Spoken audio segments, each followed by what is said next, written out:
I would like to introduce the program today by talking briefly about the term Chaver and its significance.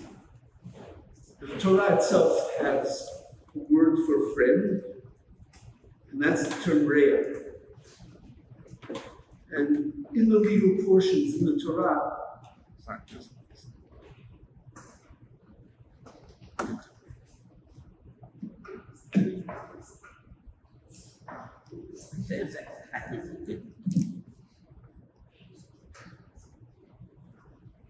Right. I can't see my notes.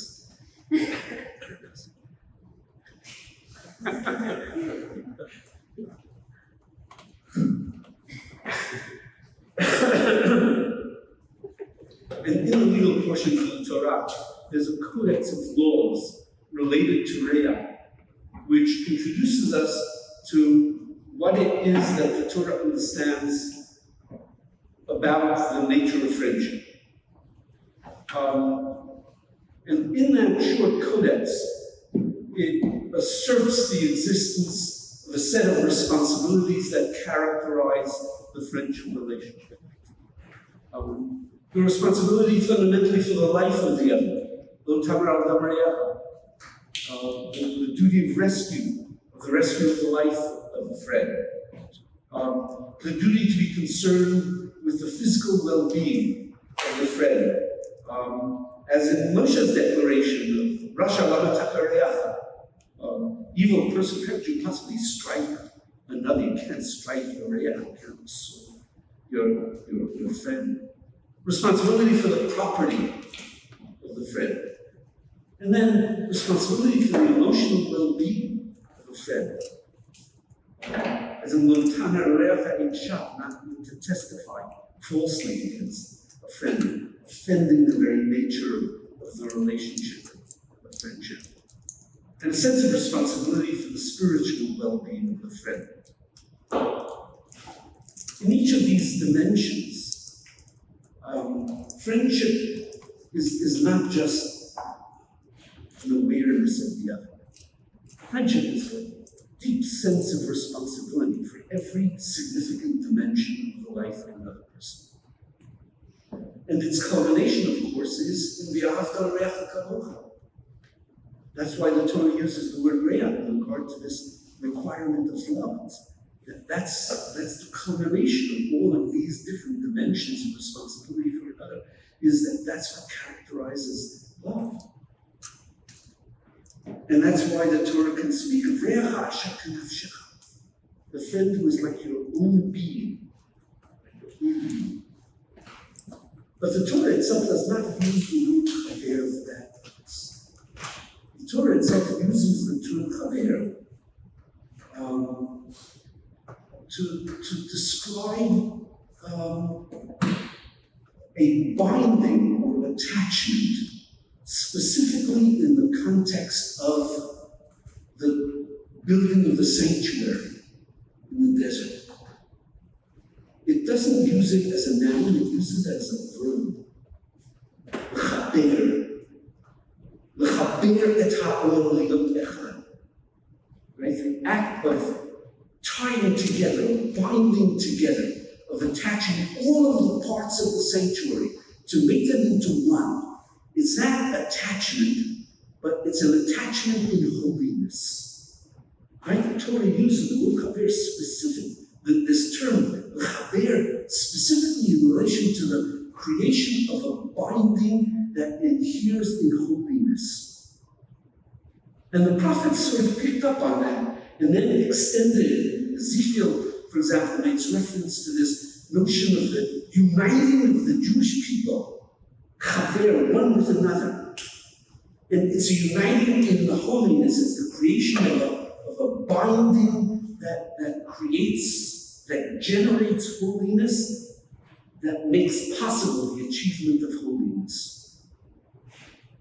Ecclesiastes then, in Kohelet, speaks of this characteristic of responsibility in this relationship which is now identified with holiness, that in Yipuha, Echad Ya'akov et Chaveru. That if there's a falling apart, that one will help the other rise. That's the character of a Chaver. It's the sort of a restoration of holiness. Now, in the Tobian period, the term Chaver was used as a description of a member of a holy community. The member of a Pharisaic community was called a Chaver. In rabbinic usage, the term Chaver referred specifically to the study companion and the group studying Torah together, using the holy text of the Torah as a means of uniting them in a common mission and vision of the world, was the Chabura. Medieval times, a further shift in the use of the term into the community. The Chaver.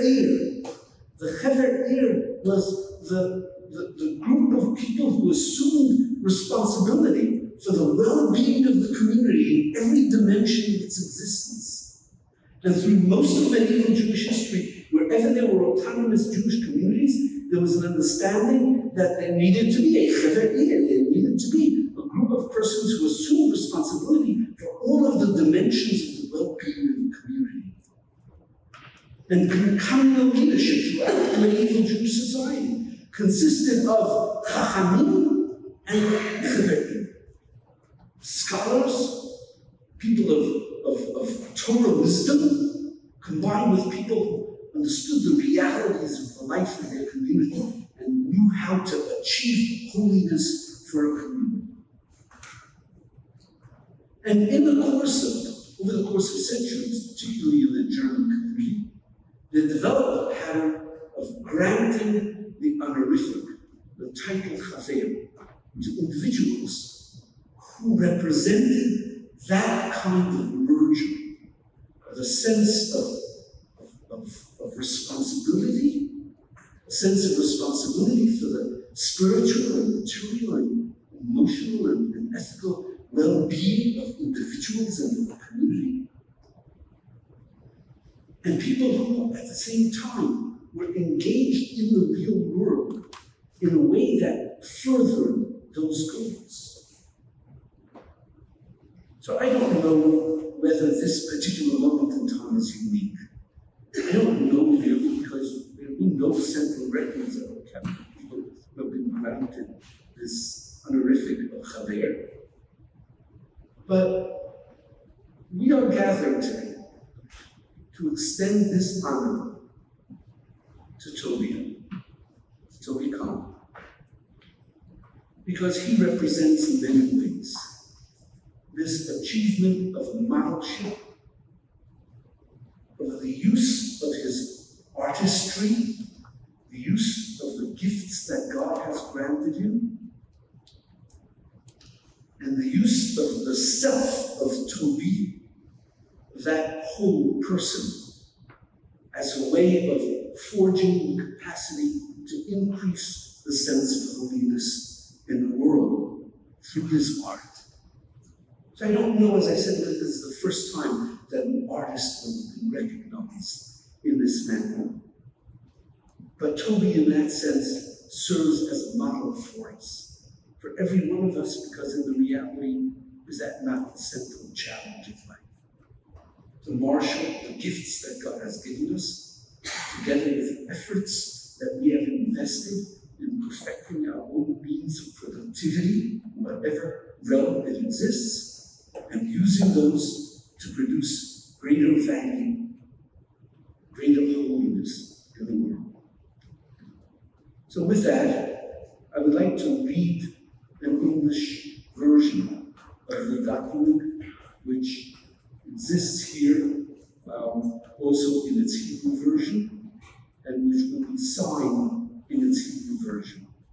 So I'm going to read the document, and then I'm going to sign it myself, and then I'm going to invite a set of individuals to come up and join. The first ones I will invite up to sign will be jointly with me as 4 members of the Beit Din that issues this document, and others as additional signatories. So this is the statement. We gather as a Beit Din, a panel of 3, but of one mind, to express our decision in accord with the wisdom of Torah, and to inform our communities and the general public that on rare occasions in Jewish history, there arises within our people an heir to Bezalel, son of Uri, son of Hur, of the tribe of Judah. A person who is able to create, to form, to make works of art, paintings, sculptures, ceremonial objects, installations, and meditative spaces that enable viewers to experience intensified consciousness of the presence and values of God, the creator of the universe. Such a person in this generation is Tobi Kahn. He has painted images of nature that evoke profound awareness of the presence of God in the natural world. He has painted the human form in a way that conveys its essential spiritual dignity. He has sculpted and shaped meditative spaces to elicit deeper recognition of the holiness of every person. He has created educational programs for artists and teachers to intensify the link between art and spirituality. He has conceptualized and fashioned new ritual objects that impart sanctity, beauty, and intentionality to the performance of mitzvah. He has designed spaces that empower soul and spirit to heal the body. He has altered the way we see time by representing each day counted in the Umer as its own distinctive sculpture within a world. Through all of his artistic achievement and recognition, through his partnership with his wife, Nessa Rappaport, an outstanding poet and writer, through the family they have built together, through their allegiance to God, to Torah, to the Jewish people, and to the state of Israel, Tobi Kahn has sanctified the name of God. Therefore, we have come together on this first day of the week, the 24th day of the month of Sivan, in the year 5784, at Congregation Chalada Kishur in the 12th Eldridge Street, New York City, to invest in the crown that transcends all others, the Keter Shem Tov, the crown of a good name, signified by the word Chaver, so that hereafter, in all matters of holiness and honor, he should be referred to as Chaver Tuvia Aharon, Ben HaChaver, Naftali HaKohen, the Eled Esther Kahn. So I would like now to invite my fellow signatories as Beit Din to come up to speak a few words and then to sign the document. First, Rabbi Dr. Haskell Luxstein. Rabbi Luxstein's great-grandfather, Ramaz Matlogia, back in school Ramaz was his name, was already identified as the Dean of the Orthodox Rabbinate of America back in the 1930s. And his great-grandson, Rabbi Haskell Luxstein, is in many ways the Dean of the modern Orthodox Rabbinate of the United States. He served 57 years as the rabbi, now emeritus, of Congregation Village Jeshurun on the east side. He was principal for over 40 years of the Ramaz School. And in both of those institutions, he was known both for his intellectual rigor and for his being the preacher of Menschlichkeit before Fruitbound.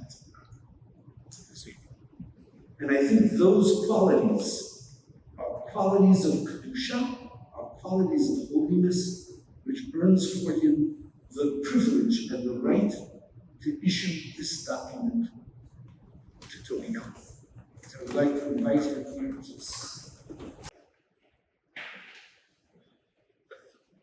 I thought I was coming for Tobi.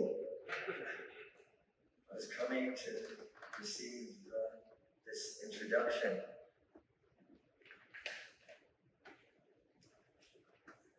Tobi said I have 2 minutes. After you heard these absolutely beautiful Chaverdic words, you don't really need more words. But I'll try to do it in 2 minutes. Have you ever attended in your lives an investiture of a Chaver? I have. Once, at an annual meeting of Congregation Kehillat Chaver. Most Jews have no idea of what such an investiture looks like. Or, for that matter, what or who a Chaver is. You just found out. It's a little like a Pidyon Habed. Somebody once figured out that only 2% of all babies actually have a Pidyon Habed. I won't get into the mathematics. Far less than 2% of Jews earn this title. So we don't get much of a chance to participate in such an investiture. Why is Tobi Kahn about to be so invested? You heard the real reasons. Now I'm going to give you the light reasons. Because Tobi said, keep it light. To begin with, he is a Yekka, descended from German Jews for at least 400 years. Only Yekkas get that title, I think. That's what I've heard. The title of Chaver is conferred on especially worthy Jews by German communities. You are all now officially a German community. You're all Yekkas. In addition to their worthy virtues, they usually have reached a mature age. The closest I was able to get to a definition of mature is with a question mark, 65 or 70. I just found out from a very, very close friend of Tobi that although he looks like 35, he actually is in that category of mature age. Why was I asked to be part of the Beth Din that invests him? I'm not sure. I am not, nor have I ever been a Yekka, although some people have accused me of acting like one. Nor do I aspire, actually, to such a lineage. I am not, nor have I ever been, an artist. I do aspire to that. But God, unfortunately, forgot to bless me with even a scintilla of artistic talent. Thinking about why I was chosen, one reason might be that I have a daughter, Shira Baruch, who does have artistic talent. It comes from her mother. And she was Tobi's beloved student at the Hebrew Art School.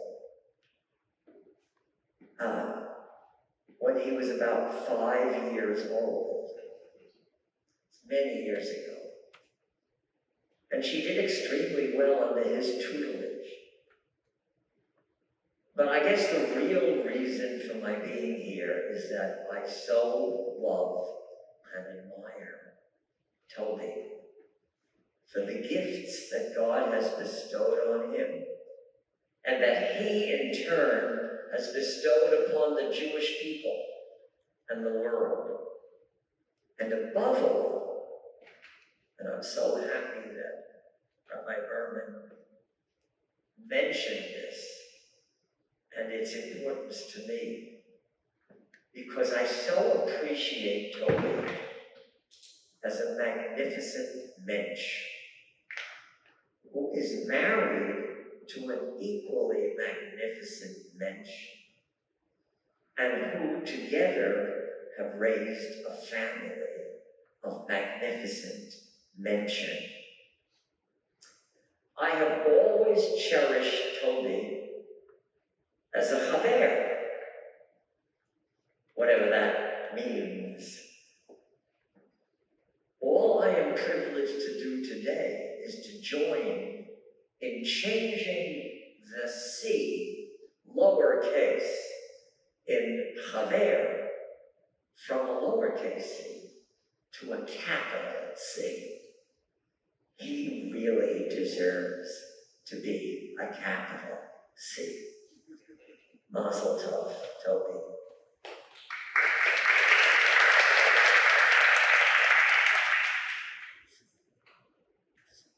Is this an artistic? Yes, it is. I only sign with artistic. It is. Quit.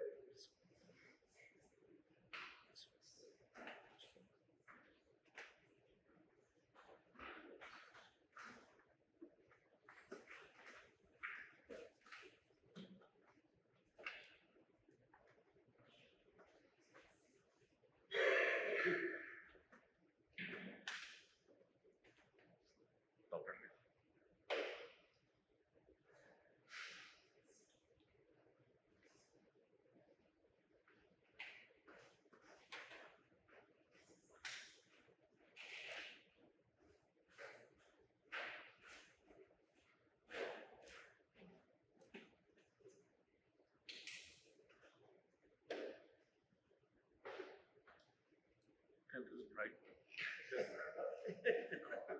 That's okay. That's good. Yeah. I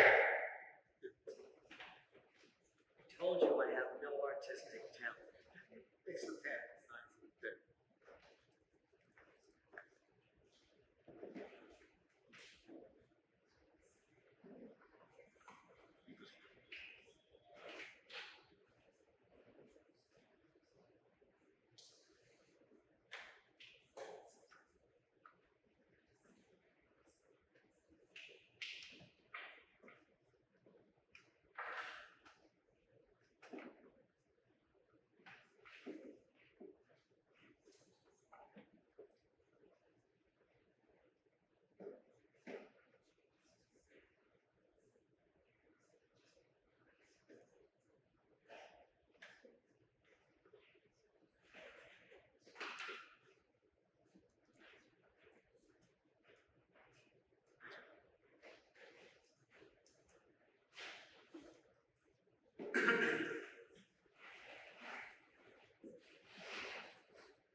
Test. She'll go.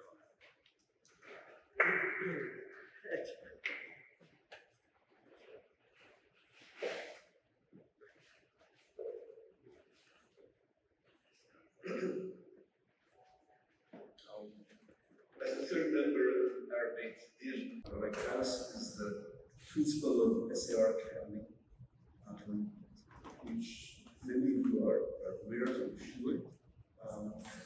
It's child-centeredness cultivation of the distinctive qualities and capacities of every child is world-renowned.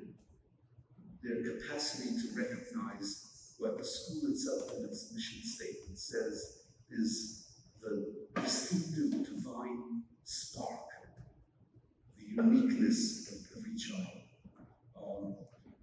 That quality characterizes a house.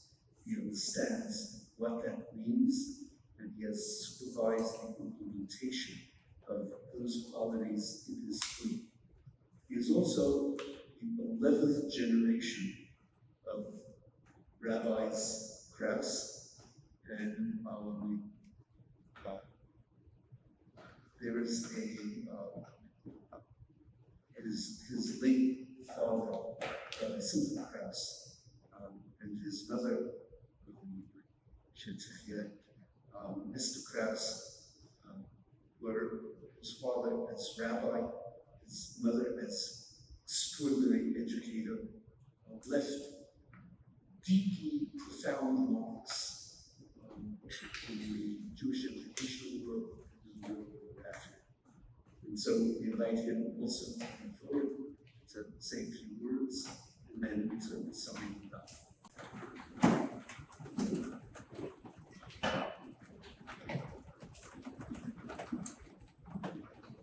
Thank you, Rabbi Berman. It's an honor to be here. Excuse my voice. I've been told a lot over the last day that I sound very presidential.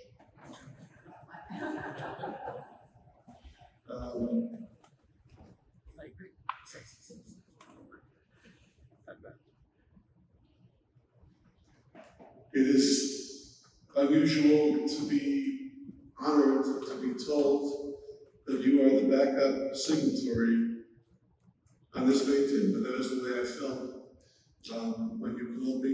My sister and I are here. We would have celebrated, we are celebrating our father's 87th birthday, which would have been yesterday, and I know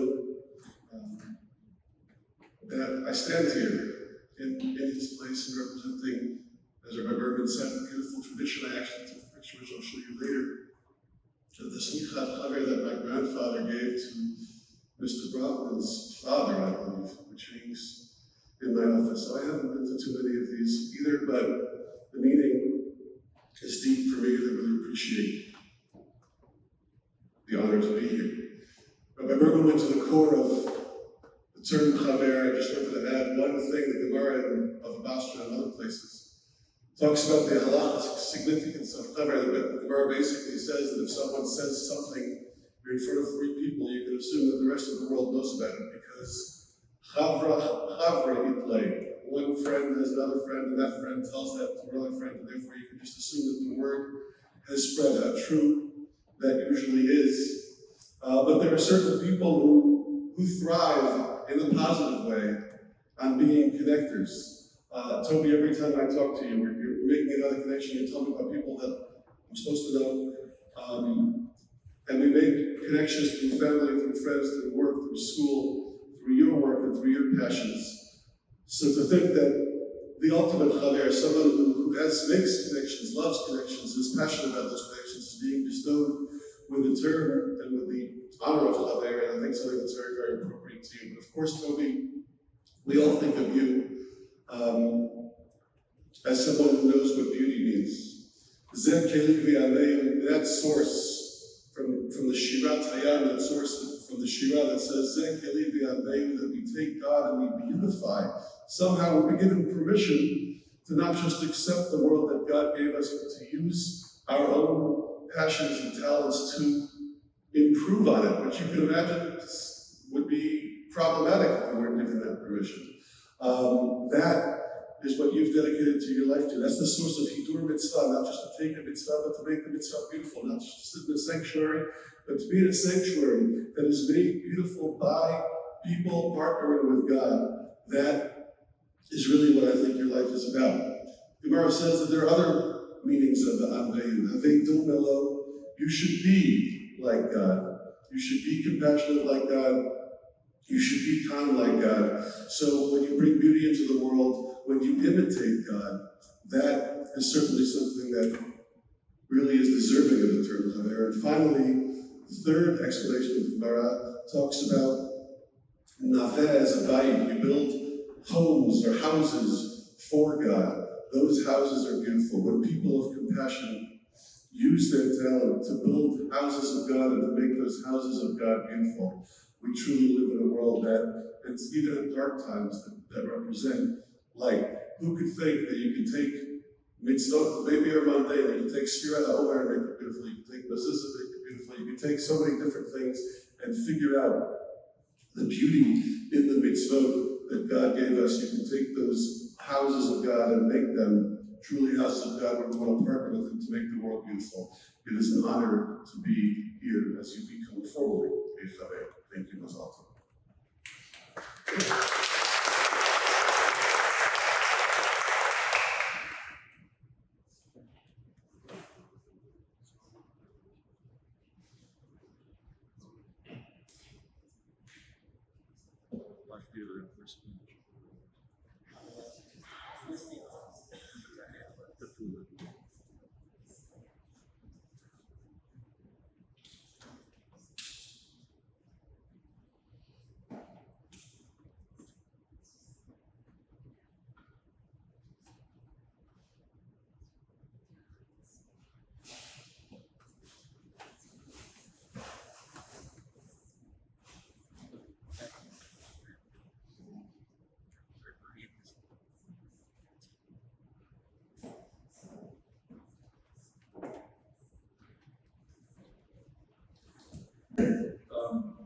So there will be some additional signatories to this document at the invitation of Tobi, people who have been extraordinarily important for him. Not that everyone is now extraordinarily important. Everyone is. The gift of friendship that Tobi has received, he shares so broadly in such extraordinary ways. And the fact that these three persons are being invited up right now to sign this does not mean that anyone else is being excluded. But I would like to just just invite each of these three to sign the document initially. First of all, I'd like to invite Rabbi Leah Sarma, who herself is an extraordinary educator, and someone who has made the spread of Torah an asset to Jewish society, to speak about Torah, and then himself to say.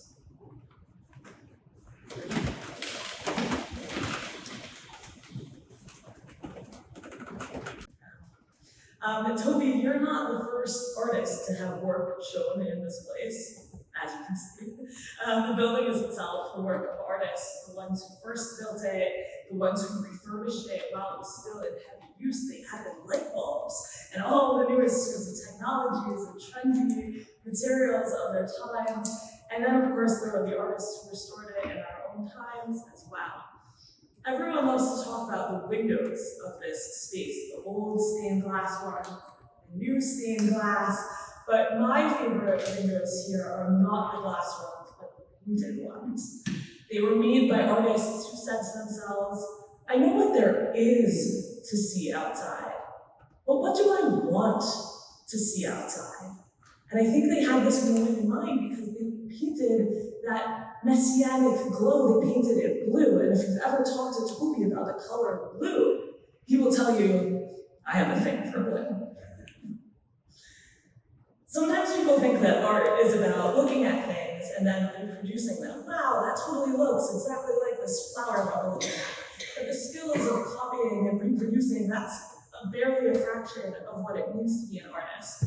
Bezalel, as we mentioned before, is the Torah's master artist and craftsman. And the Torah lists all of his many, many skills, but one of them is lachashov lachashavot.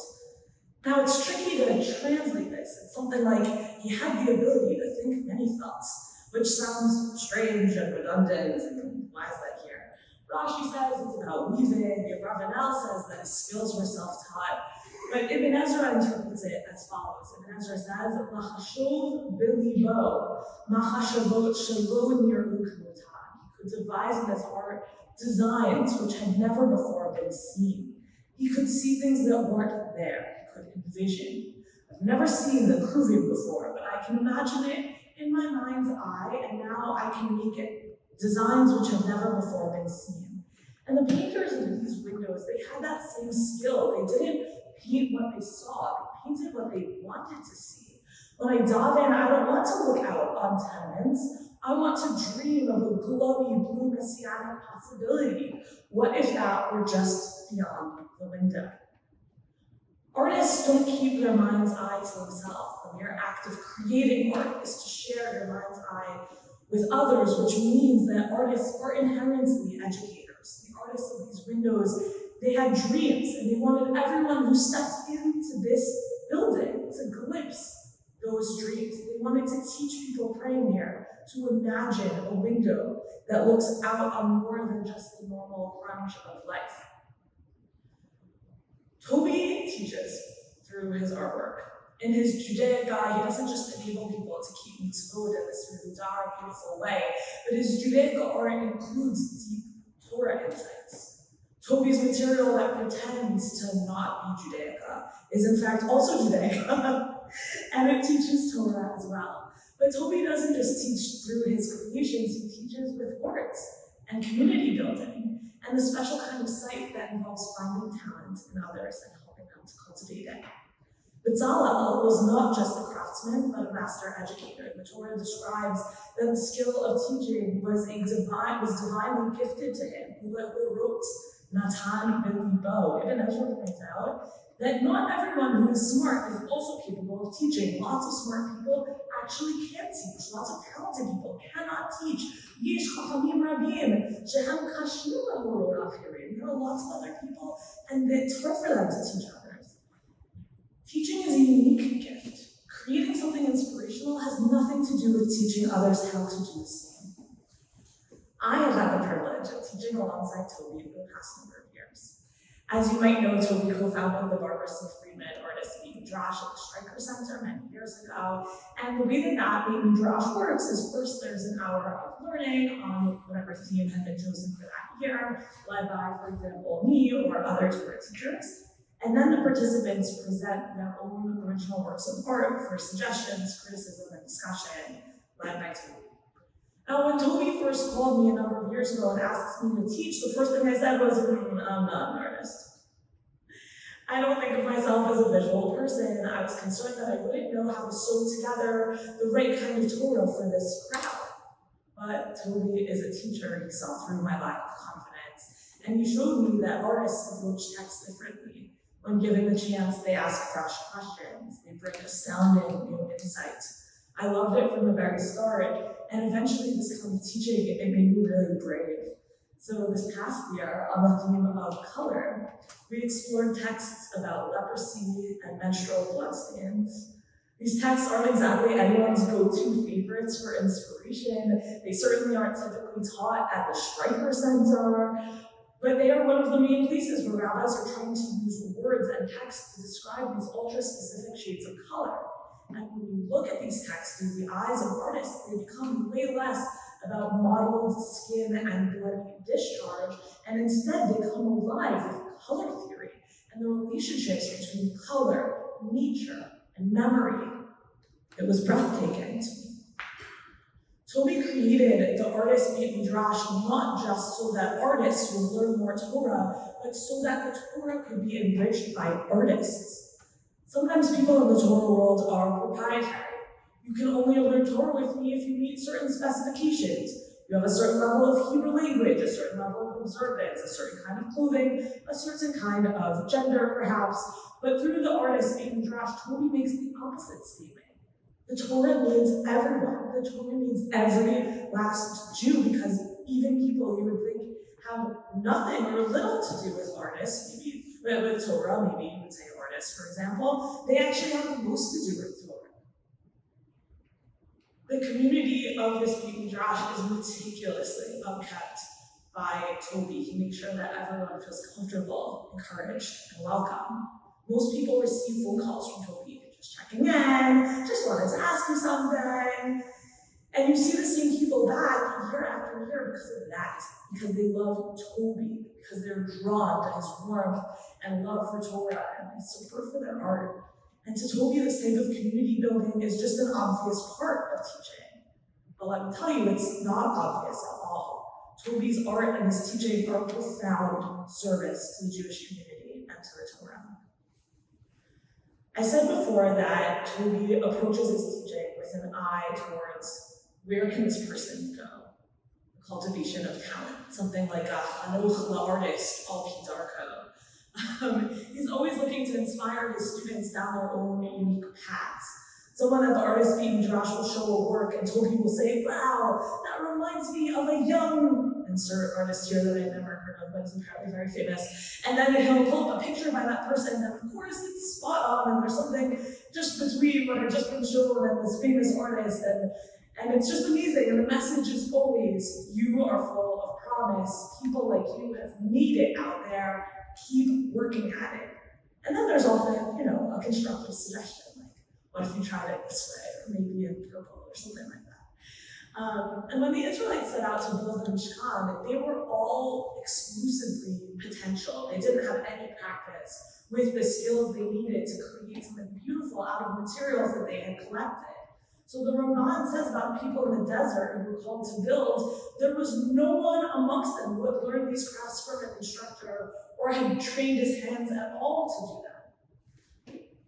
The Chatam Sofer describes Betzalel and Eliyav, who is this co-architect, as setting up a little school, an artist at the Midrash. Each person's heart who would come into that school steered him towards a specific craft, and then they would try it. This one making a little model beam, this one weaving a little model curtain. Hayu menasim atzmam v'asu yiriyah ktana v'karesh ktana. Their models would be inspected and critiqued, and then these budding artists would be encouraged on their paths, and eventually they would pass examination, they would graduate from art school, and they would go to work on the Mishkan. Betzalel wasn't just an artist, he was a teacher. And then the Chatam Sofer is telling him he's also an institution builder. He made the Mishkan possible. Tobi, who come from a long line of Chaverim, of people who have served the Jewish community and our precious Torah with diligence and dedication over their lifetimes. Through your art, teaching, and service, you have done the same. This honor cannot be more deserved. Awesome.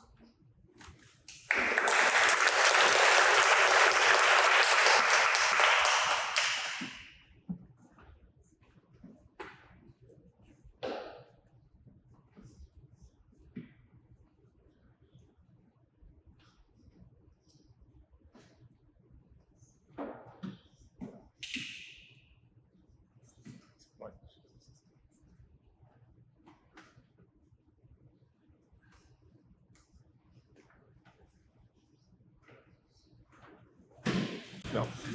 I would like to first acknowledge the presence of many other rabbis, and without really the risk of not mentioning someone, just acknowledge the presence of Rabbi Jeremy Rosen, Rabbi Yossi Levine, Jewish Center, Rabbi Dan Kola-Esses, and Rabbi Michal Springer, all of whom are profoundly deep friends of Tobi, and whose relationships with Tobi have always enriched his life, as I believe he has enriched our lives.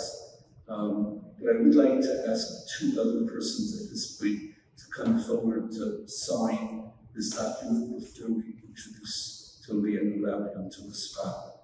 And that is Dr. Mark Tukachinsky, the former president of Jefferson University Medical Center, and literally lifelong friend of Tobi, and Rabbi Tobi Hartstar, the headmaster of the SAR High School, and also a person who has had a profound relationship with Tobi in introducing the use of art in the school.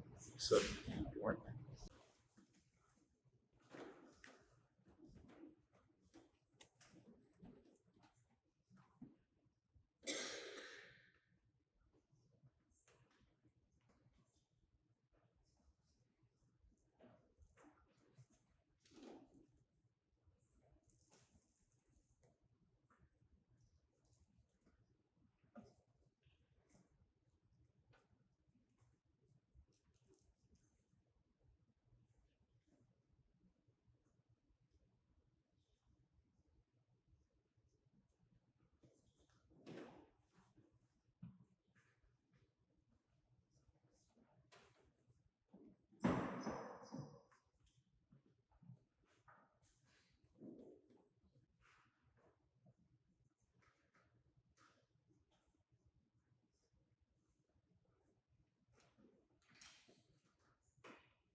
Tobi can come up.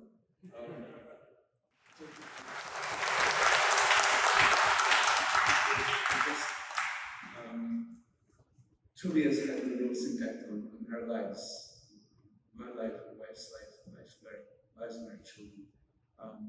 He has enabled us to live with pieces of art that we have learned to see, which we have learned to see and experience God's reality in the world and the intensification of a sense of kavanah in the performance of mitzvah.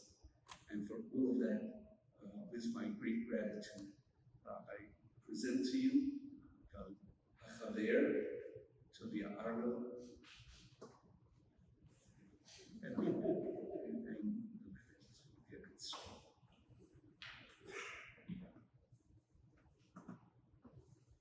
Chaver, Tobi Kahn, Ben Chaver, Naftali Kohen, Tobi Kahn, Shlita.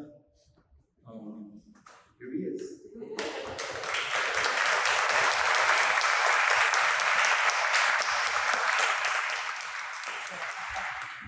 I am a visual thinker, first of all, so these words are not nearly as good as it would be if Nessa had written them.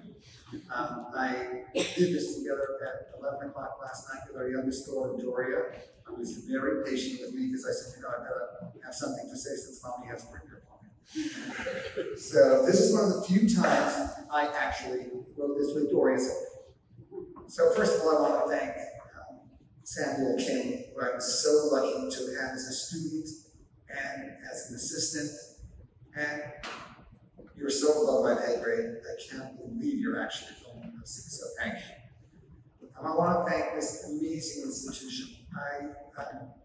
When we talked about having an exhibition here and doing the commission to do a series of this, so based on those beautiful remaining stained glass windows, I'm such a fan of Kiki Smith, who did the beautiful window up here, and Mark Podwell, who did the floor outside, and I was so honored to be asked to have an exhibition here.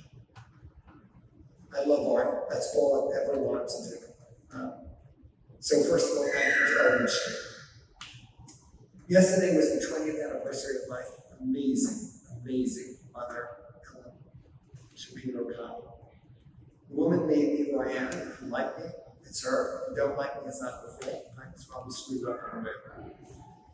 I always knew I wanted to be an artist from the age of 6. I told my mother who lived in Washington Heights, I used to sit on these planks on the top of the radiator and look at this street across from me. You could see the brown, different bricks, and when they were wet, they looked one color, and when they were dry, they looked another color.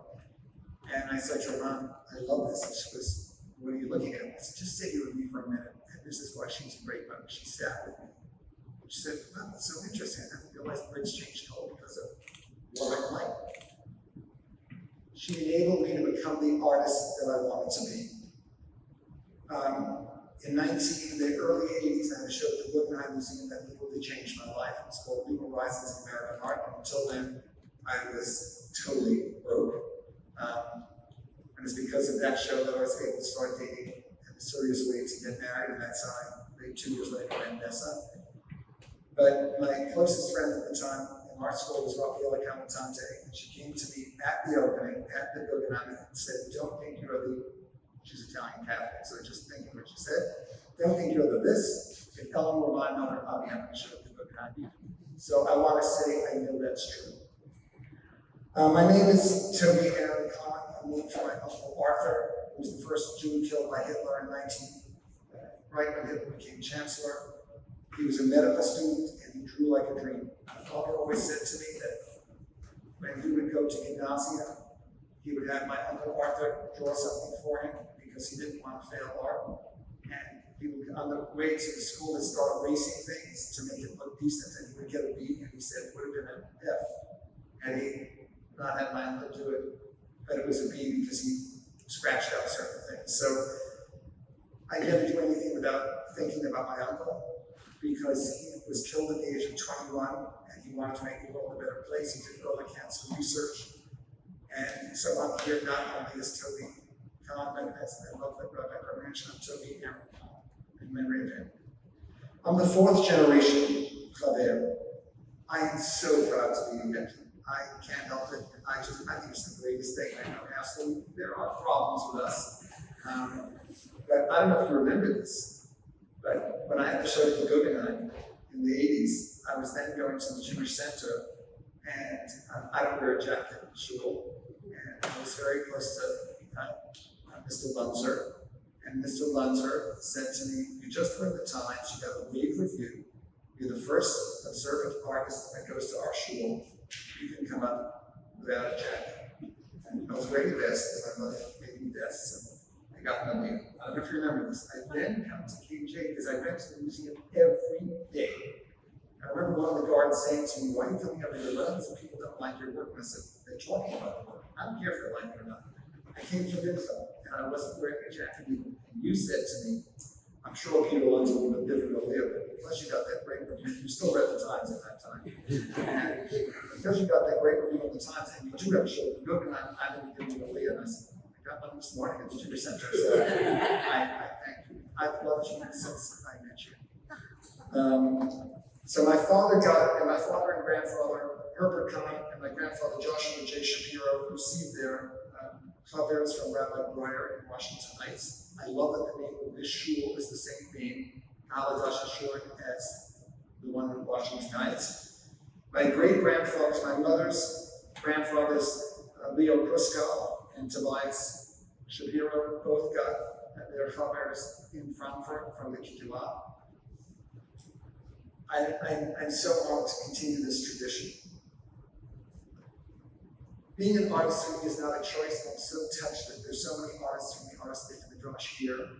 I think we have something important to give to the Jewish community, and I think this honor is not only for me, but for every Jewish artist who really believes that we have something to say. And even though we're not as verbal as other people, we are still speaking. And I think we are speaking in the honor of God. I want to mention two rabbis that really were so good to me at a very young age. It is not cool to be an artist, definitely not an MTA. I'm thrilled that I have MTA classmates here, and one of them is a Chaver as well. When I went to Gush, I met Rav Amital, and Rav Amital came to my show at the Guggenheim. Almost every trip he came to America. First he stayed in my brownstone, and then he would come to my studio every year to hear about the new art I was doing. You can't imagine what it feels like to be in a yeshiva and have a Rosh Yeshiva who's so interested in the work that you do. So Rabbi Amital, I wish you were here. I know you would be here if you could be here. And Rabbi Pinchas Bob, who hired me when I was either 21 or 22. I had won the Jerusalem House of Quality seal of my work as a photographer. I was on the radio. My two assistants at that exhibition were Rabbi Lichtenstein's two sons. And they teased up all of that. They were on the radio first before Rabbi was being interviewed as what they thought of Tobi Kahn's photography. Pinky hired me. Pinky was hired by Rabbi Berkel in Berkeley. He understood that art was central to Jewish education. And your mother, Rivka Blau, and maybe your mother, Mrs. Krause, also believed in that. I believe that as an art educator as well. So having people like that in your life, you can't imagine what it does. So now for the three people that gave me this stuff. Rabbi Berman, I say this to you all the time. I know you don't like it, but we can't leave your evidence. You're the most amazing Rebbe I could possibly in this room. Lots of people in this world, they don't know what you're talking about. Your father too. Two of the Gedolei Dor that I know, Rabbi Silva Grass and Rabbi Silver. Oh my God. But I can't believe I've had the honor and privilege. I consider you my Rebbe, and you have taught me everything I believe in the importance of Judaism, that you walked with Martin Luther King, that you put your lives away from the table when you make motzi. I love that you wear darts, so people don't never wear one. I just think you're pure holiness, and the way you treat and relate to your wife and your children, and such an education from Vanessa. Rabbi Lichtenstein, I don't know if you remember this, but you asked me to speak on Shabbos Hagodah, the year my mother died. And I remember you calling me and you said, "How are you?" And I said, terrible. My mother just died. And you say, well, I shouldn't say that anymore because when my father died, people asked me how I was, and I said, that year was such a bad year. Anyway, you had me speak at KJ about the importance of art and Judaism, and then later you commissioned me to do a series of sculptures for middle school and near Talmids.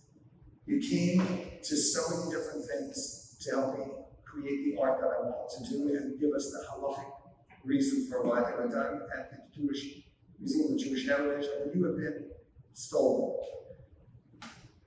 Rabbi Krause, you aren't here because of you, but your parents. Oh my God, I say this to your sister too, and your brother-in-law. Everything I believe Judaism should be. I knew them through Karen Dreck, I knew them through Steve Fredman. I met them when I was very young, and they always understood what Judaism would be. For that, and I love them all. I want to say, I really want to do a shout out to Rabbi Leon Morris. I'm going to leave out people I know, but I don't care because I want to at least mention them.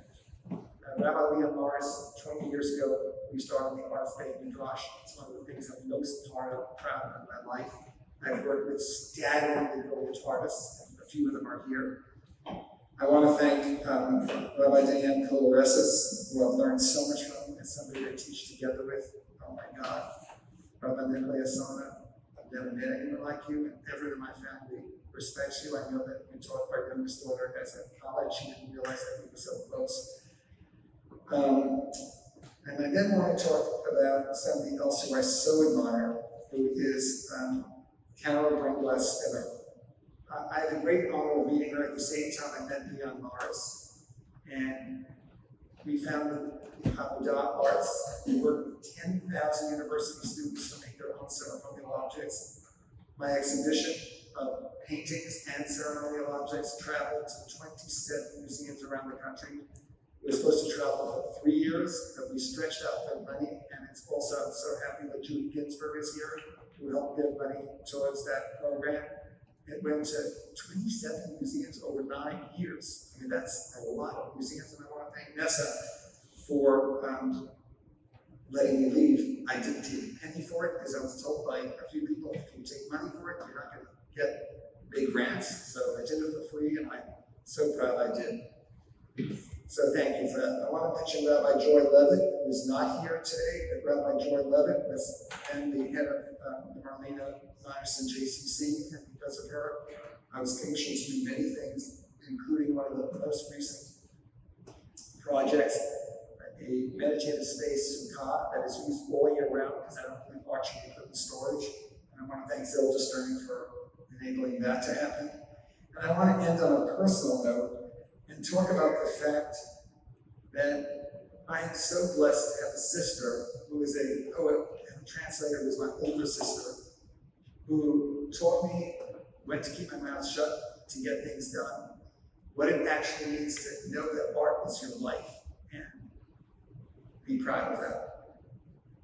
And I then want to thank Tobi for coming to me when you were opening up the high school and saying to me, I want to have a serious art department. Will you help? And I said, yeah. Would you come to SVA? And I still remember you came in, all my students at that time were working their teeth with nail frames and blue hair and red hair because we actually lead them. I said, no, we'll find a great person to lead it. And David Friedman is here, that person is leading it. And you've created something amazing. Both SAR schools are champions for the arts. I also want to talk about two friends of mine, Mark Dickinson. I would never be the artist I am without a friend like you. You not only have supported my work since we were in high school, but you're one of the biggest collectors of my work. We've also done commissions to do large outdoor pieces, and the most recent I got because Mark had introduced me to somebody who was working on a new hospital, and his son was autistic, and came to the university where he went commissioned to do other two things, and told his father, this is the only place that I feel comfort at the university. And he calls you up and says, can you introduce me to Tobi Kahn? And you say to him, he's my best friend. And he says to you, everyone thinks they're best friends of ours. And you say that, I've known him since I'm 15, he is my best friend. So, thank you. And that piece is in downtown Philadelphia. It's a 25 meditative space, interfaith space, that is the entrance to the hospital. Before I end talking about my wife and children, I want to say that Jane Laffer, I met two Jesuit priests who understood my role as a religious artist. One was Father Terry Dempsey, who introduced me to Jane Laffer, who is by far my largest patron. I don't know if you know any patron that does. She spent millions of dollars to make my career what it is. My first outdoor sculpture I did in 1993 was called Chaver. It's a destination in New Harmon, Indiana, the first utopian society in America. Many people get married there. He also introduced me to Peter Sells, and major museums, 3 travel museum shows of my work. I would never have met either one of them without them. And I want to thank Walter Smith, because Michal Smith introduced me to him, and I was commissioned to do in 2003 my first interfaith meditative space for the healthcare chaplaincy. So rabbis and priests have been so good to me, so I believe in God in a deep way. I believe art is religious. I want to end by saying that I am so lucky to have met the partner for life, my wife, the amazing Nessa Rappaport.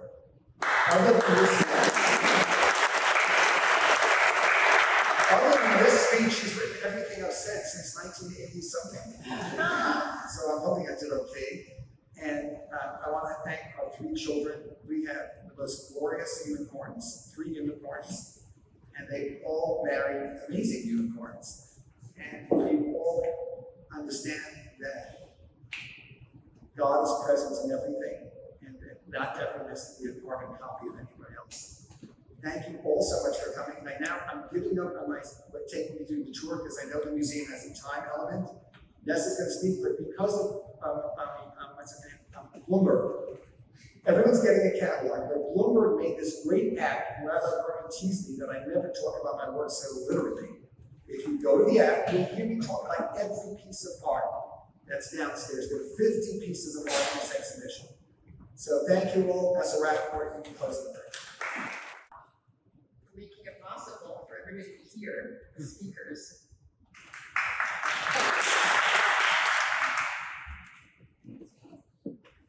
The theme of my brief remarks today is close encounters with the Yeti. Before I met Tobi, I knew what a Yeti was, a German Jew, even if American, from the word meaning jacket, because formal is German Jew's middle name. As you know, Tobi is the very exemplar of formality. His most frequently uttered query being, "Can I wear shorts today?" Right at the start, Tobi asked to see a picture of my family. Most people would place looking at someone else's family photos just beneath, "Let me tell you about the dream I had last night." I happen to love them. With a flourish, I present to him the one image we have of the Rappaport past, taken in a photo studio somewhere in Poland, my grandfather and his 4 siblings standing behind their seated parents. "Oh," says Tobi, "you come from a shtetl family." I draw myself up to my full, intimidating height. "I beg your pardon," say I. "I'm a direct descendant of the Shah, my most lustrous scholarly ancestor. And I'm a direct descendant of the Lavush," quoth he. Thus began our life together, in the words of my beloved teacher, Rabbi Wolf Kilman, Alav Shalom, a marriage of mutual condescension. For Tobi, it turns out, is not merely a German Jew, if you'll forgive the word merely. He is maternally a Frankfurt Jew. Can you believe I had no idea that being a Frankfurt Jew is a thing? Really? We're already a tiny people? How finely diced can you get? Then, one Shabbat morning, I am sitting in shul, reading the Haftarah passage from the prophets I've read 1,000,000 times before, when I come upon some words I've never noticed, words so shattering that I wonder if they're a plant. right in the middle of the Haftarah, and I quote, Sfardim and the community of Frankfurt am Main conclude the Haftarah here. Others continue. I think you'll agree that at this point I have to concede. And so, to this beautiful honor, in the presence of illustrious rabbis, and before a gorgeous document, I must append a codicil. If you happen to be a Jew from Poland, defer to a Yeki. And if you are a Yeki, but you don't come from Frankfurt, forget about it. Tobi, I love your art, I love your capacious heart, and I especially love your children and their partners. It's been a bleak year, but look around. This room is a sanctuary of love. Your parents, your ancestors are here to celebrate you. My astonishing husband, I am honored to have joined my life to yours. You raise up everyone you meet, and today acknowledges all that you have given and will give to our people. Mazal tov.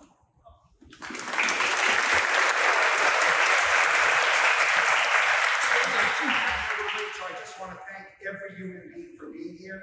Please pick up your gifted catalog. And if you want me to sign it, I'll gladly do it. I just want to ask all the rabbis in the room, because at my 50th birthday, we did this too, and you'll see how many rabbis are here. So all the rabbis who are here, please stand up. And I'd like to give them a round of applause, because they're our future. So come on, rabbis. So many.